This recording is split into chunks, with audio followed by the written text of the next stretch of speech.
Well, I am here at the Forum on Central Banking. You know, we've got that blockbuster panel tomorrow from all the central bankers. Today, as you were saying, we're going to hear from Mario Draghi. But last night, at the opening dinner, there was what was described as a provocation from Larry Summers, the former Treasury Secretary. Larry, thank you very much for joining us. You know, what was your provocation? That the central bankers and the world generally are just not... They think the global economy's gone back to normal and it just hasn't. Exactly, Stephanie. The issue that's preoccupied monetary policy for the generation before the financial crisis, the avoidance of inflation, is no longer the top issue. The top issue, I believe, is the maintenance of sound growth and getting to full employment. And that's going to be a much more difficult challenge over the next generation than many suppose, because of the very sharp declines we've seen around the world in the neutral real interest rate. Declines that in many cases have been masked by the very substantial fiscal expansions we've seen. I mean, you were obviously known for having popularized the fear of secular stagnation. I mean, in a sense, you know, some people have thought that you'd walked away from that a little bit over the last few years, but I felt like you were sort of doubling down on it last night. No, I think that's exactly right. Some people think that, well, the economies are growing. That shows that the secular stagnation theory was wrong. I have exactly the opposite view. It required enormous fiscal stimulus to get the economies to grow even reasonably adequately, and that demonstrates the validity of the secular stagnation thesis. Relative to what happened in 2013, when I first talked about secular stagnation, take the United States. You've had far more fiscal expansion than we had then. You have lower long-term interest rates than we had then. We have asset prices that have increased in an unsustainable way.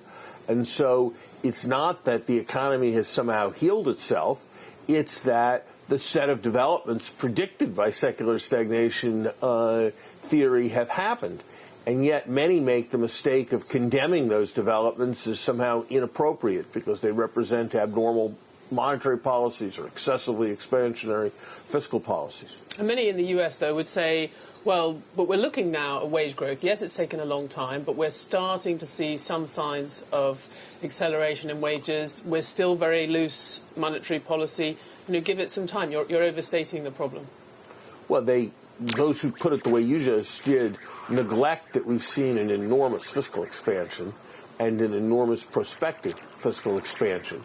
They neglect that asset prices have risen, creating a wealth effect at a pace that asset prices will surely not continue to rise. We're not going to see 15, 20% every year increases in the stock market. So, yes, it may be that if policy stays on guard with relatively expansionary monetary policies, with fiscal policies that are traditionally regarded as imprudent, then we may keep this going for a while. But we're living with a very brittle economy because, you know, downturns happen. The odds of the economy moving into a downturn are about 20% each year. And when they happen, the normal playbook is to cut interest rates by 500 basis points. And there's not going to be that kind of room going forward. Well, you precisely, and you say that the world is less prepared economically, socially, politically for a downturn than it's ever been, and yet you're worried that people don't have that firmly enough in mind. I mean, I figure that most central bankers are pretty determined to avoid the next downturn. Well, one hopes that they will be, but at the margin, there's a question. Are you going to guard against increases in inflation above 2%, or are you going to guard against the possibility of a downturn? And the latter, a downturn, seems to me cataclysmic in the current environment in its economic implications, because we'll have such difficulty responding, and in its political implications, given the rises of populism.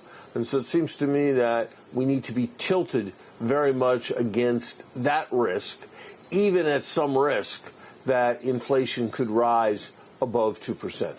You're you're thought of as a pretty strong critic of the Trump administration. You were a fierce critic of the tax plan that was passed, but you have pointed to fiscal stimulus, the support that the economy's had, as something which has offset secular stagnation, is still offsetting secular stagnation. Does that mean you kind of support the broad thrust of President Trump's fiscal policies? No.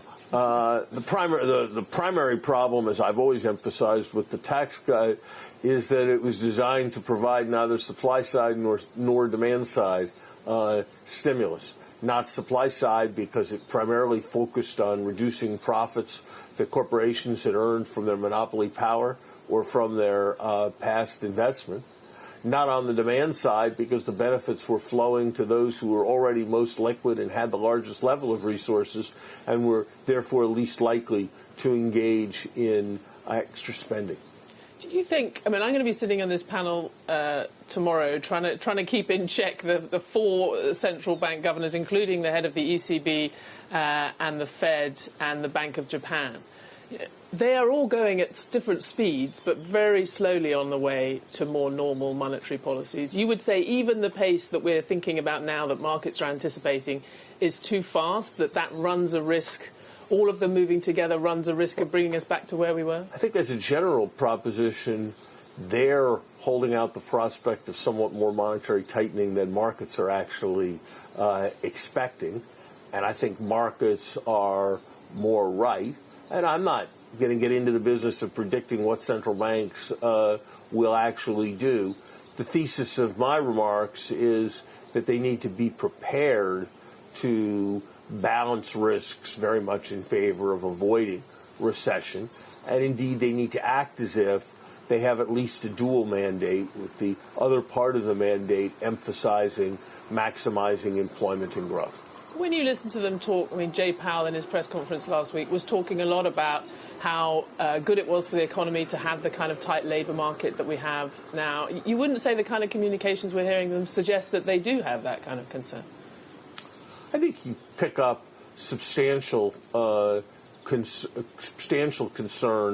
in the United States about the Phillips curve and inflation, as well as picking up concern about maintaining the momentum of output. But yes, I have not been shy at certain points about being a sharp critic of central bank policy. But I think in response to necessity, central banks have tended to move towards a posture of recognizing the secular stagnation threat and being prepared to keep interest rates low.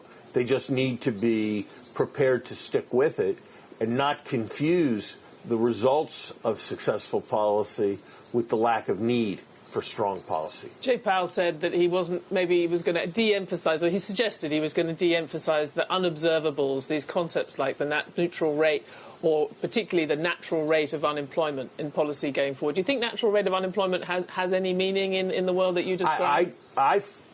Jay Powell, I think, got it just right when he applied that notion to the natural rate of unemployment. It's what I've been saying for several years, that the Phillips curve is a highly unpredictable and irregular relationship. Rather than relying on it, we need to not respond to inflation threats until we see the whites of their eyes. And we need to wait and focus on the inflation data rather than extrapolations from models in making monetary policy. I think the neutral real rate is a different concept, because that's like, where's the beginning of your tape measure? You've got to know where you are or make a judgment about where you are before you can judge monetary policy. And so we don't really have the luxury of simply dismissing the concept.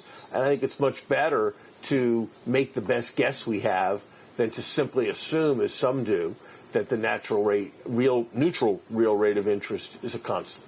You said the absolute we're going to run out of time in a minute, but you said the biggest risk to the global economy at the moment is, or the biggest priority is, avoiding the next downturn. Most downturns historically have happened from a policy error, often a central bank policy error. Do you think that is more likely this time, or is the trade war starting to give you concern on that? Trade war is not likely to be large enough that its direct effects damage the economy, but it's profoundly. But its psychological effects, its effects in increasing uncertainty, could be very serious. And we're certainly getting later in a cycle of escalation. We've still got a long way to go before this is some kind of full-fledged trade war that would send the global economy into recession, but we've moved down the escalatory step.